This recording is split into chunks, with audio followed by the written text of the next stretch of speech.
નમસ્કાર મિત્રો, અહીં આપણે સંખ્યા પદ્ધતિ એટલે કે નંબર સિસ્ટમ છે તો તેને સિરીઝની શરૂઆત કરેલ છે.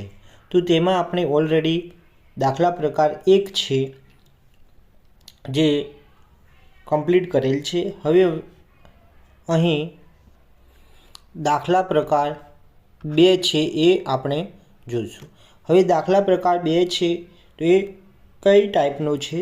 તો એ છે સંખ્યાઓના વર્ગો અને ઘનો આધારિત દાખલા. સંખ્યાઓના વર્ગો અને ઘનો આધારિત દાખલા. આગળના દાખલા પ્રકાર 1માં આપણે જોયું હતું તો પ્રાકૃતિક સંખ્યાઓના સરવાળા આધારિત જે દાખલા હતા એ જોયા હતા અને તેના પેટા પ્રકાર તરીકે કોઈ સંખ્યા છે એટલે કે કોઈ જોડેલી સંખ્યાઓ છે તો એ જોડેલી સંખ્યાઓમાંથી કોઈ ચોક્કસ સંખ્યા શોધવી. તો એ આપણે દાખલા પ્રકાર 1માં એના 2 પેટા પ્રકાર આપણે શીખ્યા છીએ. હવે અહીં આપણે સંખ્યાઓના વર્ગો અને ઘનો આધારિત જે દાખલાનો પ્રકાર છે એ જાણીએ. સૌપ્રથમ આપણે સૂત્રો છે તો એ સૂત્રો જાણી લઈએ. તો પ્રથમ છે કે 1 થી n સુધીના બધા જ ધન પૂર્ણાંકોના વર્ગોનો સરવાળો. જ્યારે પણ આ રીતે હોય કે 1 થી n સુધીના બધા જ પૂર્ણાંકોનો વર્ગોનો સરવાળો છે તો એનું સૂત્ર શું થશે તો જાણીએ. તો આપણે અહીં લઈએ 1નો વર્ગ વત્તા 2નો વર્ગ 3નો વર્ગ વત્તા અહીં nનો વર્ગ. તો વર્ગોનો આપણે સરવાળો શોધવો હોય તો કયું સૂત્ર મૂકીશું? તો અહીં આપણે આ સૂત્ર મૂકીશું n કૌંસમાં n+1 કૌંસ પૂરો બીજા કૌંસમાં 2n+1 કૌંસ પૂરો છેદમાં 6. જ્યારે પણ વર્ગોનો સરવાળો શોધવો હોય, શું શોધવું હોય? ધન પૂર્ણાંકોના વર્ગોનો આપણે સરવાળો શોધવો હોય તો આપણે આ સૂત્રનો ઉપયોગ કરીને શોધી શકીએ છીએ. હવે બીજું સૂત્ર છે મિત્રો. આગળ આપણે સૂત્ર જોયા તો શું જોયા સૂત્ર? તો ધન પૂર્ણાંકોનો વર્ગોનો જે સરવાળો છે એનું સૂત્ર જોયું. હવે આપણે શું જોઈશું? તો 1 થી n સુધીના બધા જ ધન પૂર્ણાંકોનો ઘનોનો સરવાળો. તો આ ઘનોનો સરવાળો છે તેનો આપણે સૂત્ર વિશે માહિતી મેળવીએ. અહીં જોઈએ તો 1નો ઘન વત્તા 2નો ઘન વત્તા 3નો ઘન થી લઈ nનો ઘન. તો આપણે જ્યારે કોઈ ધન પૂર્ણાંકોનો ઘનોનો સરવાળો કરવો છે તો શું સૂત્ર મૂકીશું? તો જોઈએ તો અહીં n કૌંસમાં n+1 છેદમાં 2 મોટો કૌંસ પૂરો વર્ગ. તો આ જે સૂત્ર છે તો એ સૂત્રનો આપણે ઉપયોગ કરીશું. તો મોટા કૌંસમાં n કૌંસમાં n+1 છેદમાં 2 મોટો કૌંસ પૂરો અને એનો વર્ગ. તો આ સૂત્રનો આપણે ઉપયોગ કરીને શું તો ઘનોનો સરવાળો કરી શકીએ છીએ. અહીં દાખલો છે 1નો વર્ગ વત્તા 2નો વર્ગ વત્તા 3નો વર્ગ વત્તા 4નો વર્ગ થી 80નો વર્ગ એટલે કે 1 થી 80ના વર્ગોનો સરવાળો કેટલો થશે? તો અહીં આપણને શું વિકલ્પો આપેલા છે? A, B, C, D. તો આપણે શું કરવાનું છે? તો આનો જવાબ શોધવાનો છે. હવે આપણે સૂત્ર છે તો વર્ગોનો સરવાળો. શું છે સૂત્ર? તો વર્ગોના સરવાળાનું સૂત્ર છે તો n કૌંસમાં n+1 કૌંસ પૂરો બીજા કૌંસમાં 2n+1 છેદમાં કેટલા? તો 6. તો આ સૂત્રમાં આપણે જે જગ્યાએ n દેખાય છે ત્યાં 80 મૂકી દઈએ. હવે જોઈએ તો આ 80 કૌંસમાં 80 + 1 કૌંસ પૂરો આટું કૌંસમાં nની જગ્યાએ 80 કૌંસ પૂરો વત્તા આ 1 છેદમાં આપણે 6 મૂકી દઈએ. હવે 80 + 1 એટલે કે 81 કૌંસ પૂરો કૌંસમાં 8 2 તો 16 આ 16 ને આ 0 છે અહીં લગાડી દઈએ એટલે કે 160 વત્તા 1 છેદમાં 6 બરાબર આ 80 ગુણ્યા 81 ગુણ્યા 160 પ્લસ 1 એટલે કે 161 થશે। આ છેદમાં આપણે 6 લઈ લઈએ। હવે શું કરીશું મિત્રો, તો આ 6 છે એના ભાગ પાડી દઈએ તો 80 ગુણ્યા 81 ગુણ્યા 161 છેદમાં 2 3 6। હવે ભાગ પાડી દીધા, 2 ગુણ્યા 3 કરી દીધા। હવે 2 શું થશે, 2 તો 40, 40 દુ 80 થશે। કેટલા થશે, તો 40 દુ 80 થશે। તો 2 શું, તો 40 દુ 80 થશે। હવે 3 તો 3 કેટલા થશે, તો 27 3 81 કેટલા થશે, તો 27 3 81 થશે। હવે આ 40 ગુણ્યા 27 ગુણ્યા 161। હવે શું કરીશું, તો આ બંનેનો ગુણાકાર કરીશું। હવે આ રીતે ગુણાકાર કરીએ તો આ 40 છે તો આ 40 ગુણ્યા 27 શું કરીશું મિત્રો, તો આ 27 ગુણ્યા આ જે એકમમાં 4 છે એ હમણાં શું કરીએ, તો સાઈડમાં રાખીએ આ શૂન્ય। હવે આ જે 27 ગુણ્યા 4 છે તો એનો આપણો ગુણાકાર ફાસ્ટ કરીએ તો 2 4 તો 8 થશે। પછી 4 દુ તો થશે કેટલા, તો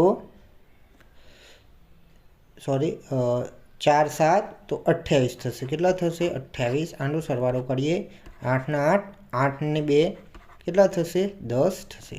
હવે આ 0 અહીં લગાડી દઈએ એટલે કે કેટલા મળશે આપણને, 10 80 ગુણ્યા, હવે આ બંનેનો જવાબ 10 80 મળશે। હવે ગુણ્યા 161 કરી લઈએ। હવે મિત્રો તો આ જે 10 80 છે એના ગુણ્યા 161 કરીએ।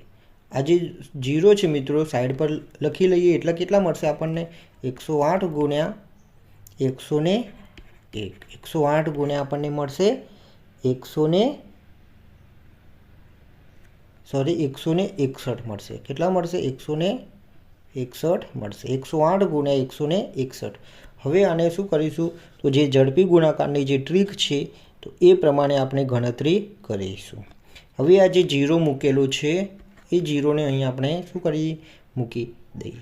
હવે શું કરીએ, તો 1 ગુણ્યા 8 1 ગુણ્યા 8 બરાબર કેટલા મળશે આપણને, 8 મળશે। એ 8 અહીં મૂકી દઈએ।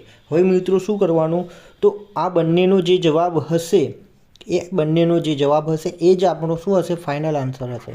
શું હશે, તો ફાઇનલ આન્સર હશે। જ્યારે પણ આ ચોકડી ગુણાકારની જે ગણતરી કરતા કરો ત્યારે શું કરવાનું, એકમ દશક જે અંકો છે એ ઓપ્શનમાં ચેક કરતા રહેવું। કેમ કે જો તે એકમ દશક 100 1000માં જે અંકો છે જે ઓપ્શનમાં મળી જશે તો આગળ તમારે ગણતરી કરવી પડશે નહીં।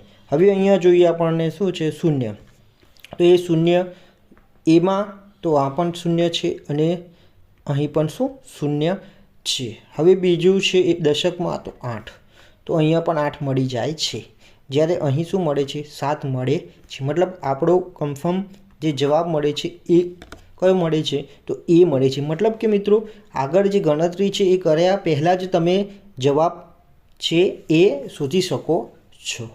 તો એ ક્યારે, તો આ જે ચોકડી ગુણાકારની જે ટ્રીક છે તો એ જો તમે ઉપયોગ કરીને કરશો અને જે જવાબ એકમ દશક મળે છે તો એ તમારે ઓપ્શનોમાં ચેક કરીને શું જોઈ લેવો, જેના પરથી શું થશે કે તમારે જે આ ગણતરી છે તો એ ગણતરી પૂરી કર્યા પહેલાં જ તમને ઓપ્શન ખબર પડી જશે, જવાબની ખબર પડી જશે। હવે આ જે ગણતરી છે મિત્રો એ આપણે પૂરી કરી લઈએ। તો 1 ગુણ્યા 8 કર્યા તો શું મળ્યું, 8। હવે શું કરીશું, તો આ જે 6 ગુણ્યા છે તો 6 ગુણ્યા 8 કરીશું। આ 6 ગુણ્યા 8 તો 6 8 કેટલા થશે મિત્રો, તો 48 થશે। કેટલા થશે, 48 થશે। હવે આ ક્રોસ અને આ ક્રોસ તો 1 ગુણ્યા 0, તો આ 1 ગુણ્યા 0 કરીએ તો શું મળશે આપણને, 0 મળશે। તો શું મળ્યું, આ જવાબ 48 મળશે। આ 8, તો આ 8 અહીં મૂકી દેવાનો। જુઓ આ મિત્રો આ એક પણ 8 અહીં મળી જાય છે। આ 4 છે મિત્રો એ અહીં વધી તરીકે આપણે લઈ લઈશું। હવે શું કરીશું, તો આ ઉપર જે આપણને દેખાય છે 10, કેટલા દેખાય છે? તો આ 10 પણ આપણને દેખાય છે આ 10 અને નીચે આપણે આ છે 16. હવે આ જે 6 એટલે કે આ 6 અને આ 0, તો એનું ગુણાકાર તો 6 0 બરાબર 0 0 મળશે. શું મળશે? 0 0 મળશે. હવે જે આ 8 છે, કેટલા? તો આ 8 છે અને આ જે 1 છે. હવે શું કરીશું? આ 1 8 અને આ 1 1નો ક્રોસ ગુણાકાર કરીશું. તો આ 1 ગુણ્યા 8 બરાબર શું મળશે? તો 8 મળશે. કેટલા મળશે? 8. પછી આ 1 ગુણ્યા 1, તો આ 1 ગુણ્યા 1 બરાબર કેટલા મળશે? તો 1 મળશે. તો 8 ને 1 9 ને 4, 9 ને 4 કેટલા થશે? 13. આ 3 છે અહીં મૂકી દેવું. આ 3 છે અહીં મૂકી દેવું અને આ દશક છે એ આગળ વધી તરીકે લેવી. શું? તો આ વધી તરીકે આપણે 1 લીધો. હવે શું કરીશું? તો આ જે છે શું છે? તો આ જે આ 6 અને 1 શું છે? 6 અને 1. તો આ 6 ગુણ્યા 1 કરીએ તો શું મળશે? તો 6 મળશે. શું મળશે? તો 6 મળશે. પછી 6 ગુણ્યા 1, હવે 1ને 0 સાથે ગુણીએ તો શું મળશે? 0 જ મળશે. શું મળશે? 0 જ મળશે. મતલબ આ 1 અને 6નો સરવાળો કરીએ તો મળશે આપણને કેટલા? 7. કેટલા મળશે? તો 7 મળશે. એ 7 અહીં મૂકી દઈએ. અને છેલ્લે શું? તો 1 ગુણ્યા 1. 1 ગુણ્યા 1 બરાબર 1.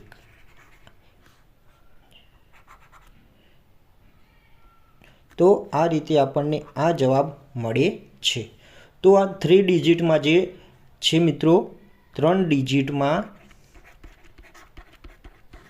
જે ચોકડી ગુણાકારની ટ્રીક છે એ તમારે શું કરવી પડશે? શીખી લેવી પડશે. તો શું થશે મિત્રો? અહીં આપણે જવાબમાં એકમ, દશક, સો, હજાર એમ અંકો મળતા રહેશે. તો શું તમે એ અંકો અહીં ચેક કરીને એ વિકલ્પ છે, બી વિકલ્પ છે, સી વિકલ્પ છે, ડી વિકલ્પ છે, તો એ અંકો ચેક કરીને તમે અધૂરી જ ગણતરીમાં, કેવી? તો જે ગણતરી છે એ અધૂરી જ ગણતરીમાં તમે જલ્દીથી જવાબ શું મેળવી શકશો અને તમારો સમય પણ શું થશે? બચશે. અહીં આપણે શું કરીએ? તો અહીંયા એકમ, દશક, દશકમાં જ આપણને અહીં તરત જ જવાબ મળી ગયો. પણ શું કે આ જે ટ્રીકમાં તમને ખબર પડે તે માટે અહીં આખી જ જે 3 ડિજિટની ચોકડી ગુણાકારની જે ટ્રીક છે એ અહીં આપણે આખી જ સમજાવી દીધી. તો આ વિડીયો મિત્રો તમને ગમ્યો હશે એવી હું આશા રાખું છું.